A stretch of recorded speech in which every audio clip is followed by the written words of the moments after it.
Olá, tudo bem? Bom, satisfação enorme estar aqui com vocês novamente.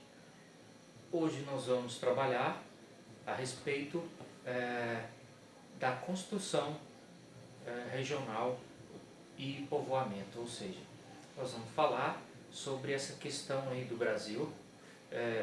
Primeiro vamos começar com as características físicas e a localização. Muito bem, o Brasil está localizado na América do Sul, ou seja, do hemisfério sul, parte da América do Sul está circunscrita ali abaixo da linha do Equador, apenas um pequeno pedaço está acima da linha do Equador. Então, sua fronteira do extremo sul, ela está ligada ao país do Uruguai.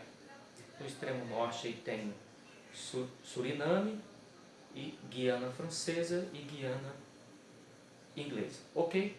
Muito bem.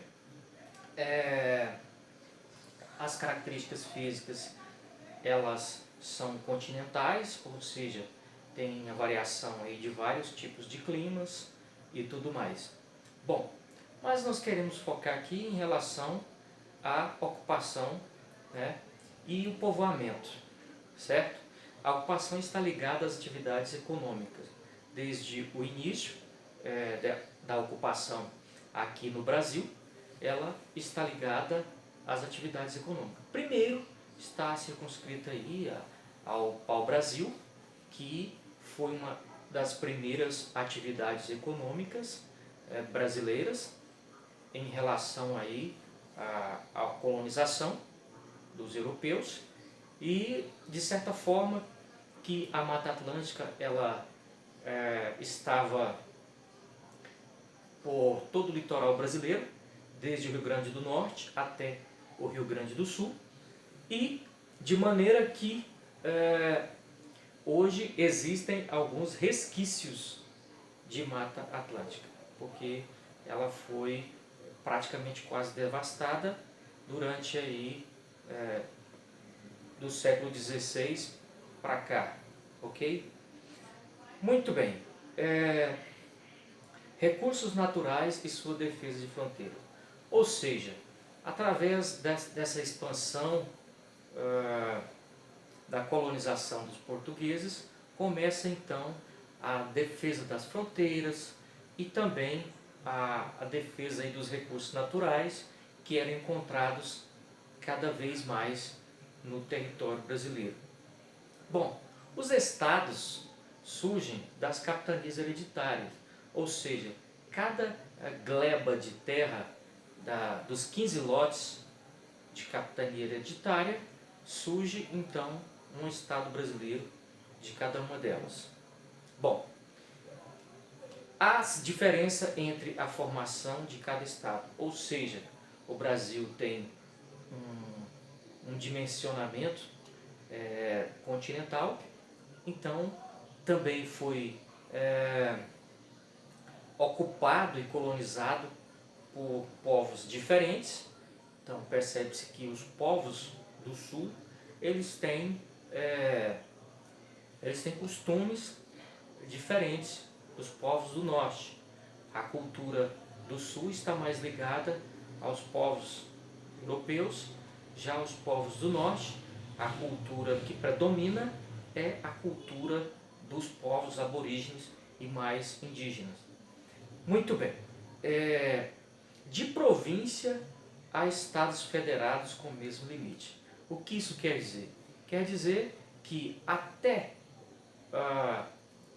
o momento da proclamação da República, os estados ainda permaneciam, de certa forma, com a sua configuração desde os tempos de província. O povoamento e a construção regional.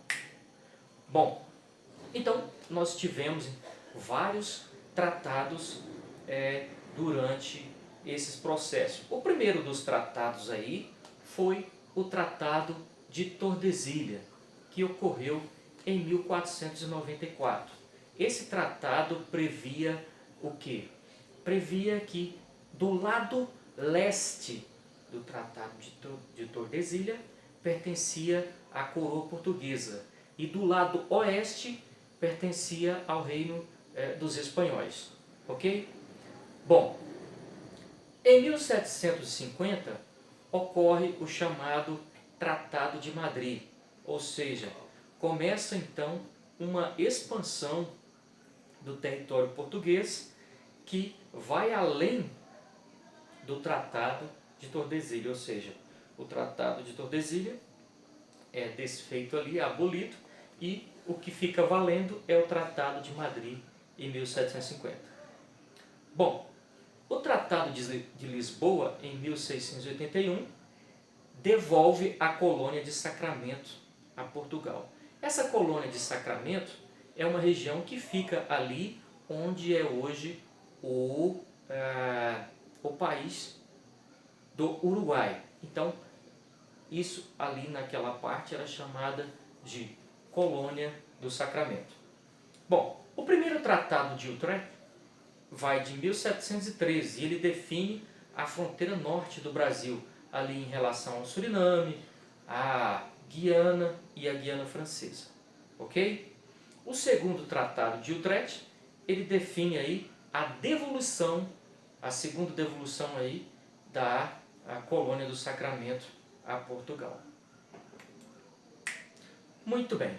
O Tratado de El Pardo, em 1771, ele vai anular o Tratado de Madrid, correto? Então, depois vai ocorrer a chamada Guerras Guaraníticas, tudo isso para ter uma certa configuração do território que nós vemos atualmente, passaram por todos esses processos. As Guerras Guaraníticas, elas foram de 1754 a 1777.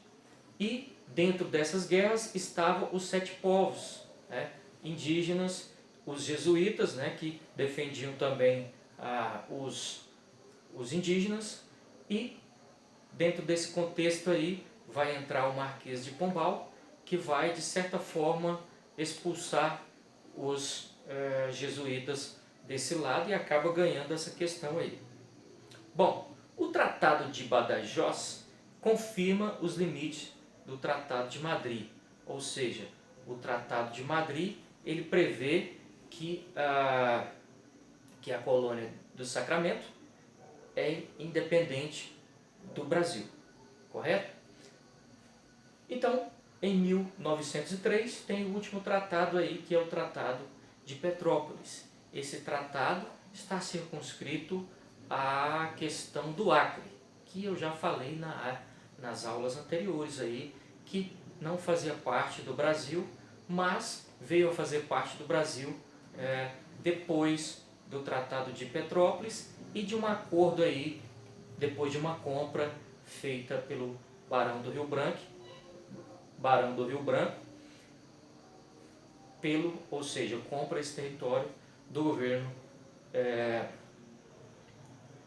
da Bolívia, certo?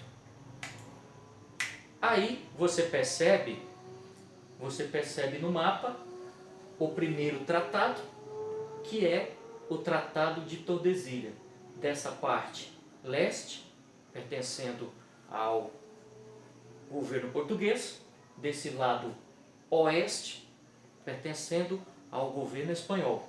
Nessa parte vermelha que você está vendo aqui, está circunscrito ao Tratado de Madrid, certo? E é bem nessa parte aqui que era a colônia do Sacramento, onde existe hoje o país do Uruguai. Então, todas esses nomes aqui, como Rio Grande, Desterro, Rio de Janeiro, Espírito Santo, Nossa Senhora da Vitória, Salvador, tudo isso aqui era o nome das capitanias hereditárias. Muito bem, nessa parte aqui você percebe a linha do Tratado de Madrid e também a configuração atual aqui do Rio Grande do Sul, e nessa parte aqui tem a colônia aí do Sacramento, que é o Uruguai. nessa parte aqui era a terra dos sete povos, das missões aí dos jesuítas. Aqui, nessa parte, está exemplificando cada capitania hereditária. Aqui, nessa parte, tem o Tratado de Madrid, certo? E aqui está circunscrito a colônia do Sacramento, ou Estado da Cisplatina, como muitos conhecem. Então, isso fica definido como um Estado, ou melhor dizendo, um país independente da colônia portuguesa a partir de 1801. Aqui nós temos a configuração do Brasil no período republicano, com exceção do Acre aqui, que não existia ainda. Todas essas partes aqui já eram configura, por exemplo, o Pará, o Amazonas, Mato Grosso, o estado de Goiás aqui ainda não havia sido repartido entre Tocantins e Goiás, certo? Então você percebe que a configuração mudou bastante, a não ser em relação ao estado do Acre. Muito bem, ainda sobre a formação do território brasileiro, nós percebemos aí que a chegada dos portugueses começa com o pau-brasil, como eu já expliquei. Depois vem uma nova atividade econômica no século XVI. Eu disse a vocês anteriormente que toda essa formação territorial ela está ligada diretamente às atividades econômicas. Ou seja, a cana-de-açúcar produzida aí pelos holandeses no nordeste do Brasil, no século XVI, também faz parte dessa formação do território brasileiro. Outra coisa importante que não podemos deixar de falar é sobre as entradas e o bandeirantismo a partir do século XVI.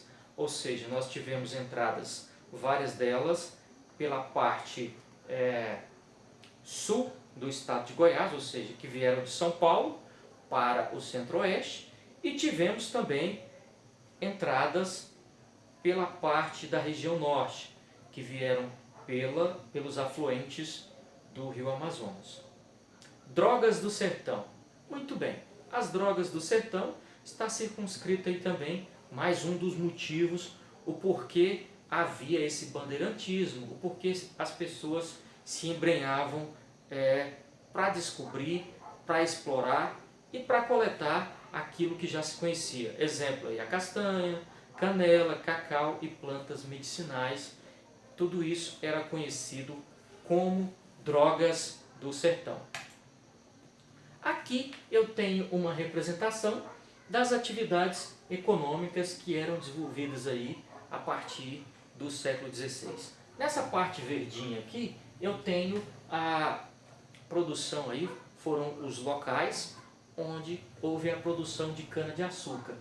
Percebe aqui que são estados da região Nordeste. Bom, essa parte bem vermelho escuro aqui é a produção de tabaco, né? Ou seja, de fumo, aqui em Salvador.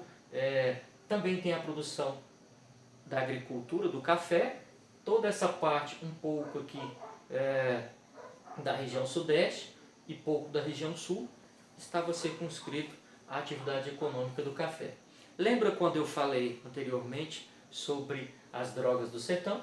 Ou seja, o bandeirantismo, as entradas pelo norte vinham pelos afluentes aqui do Amazonas, e todos esses pontinhos, estrelas aqui, são a questão aí das drogas do sertão, e também o ciclo da borracha aqui por esse lado aqui, que são essas bolinhas que vocês estão vendo aqui.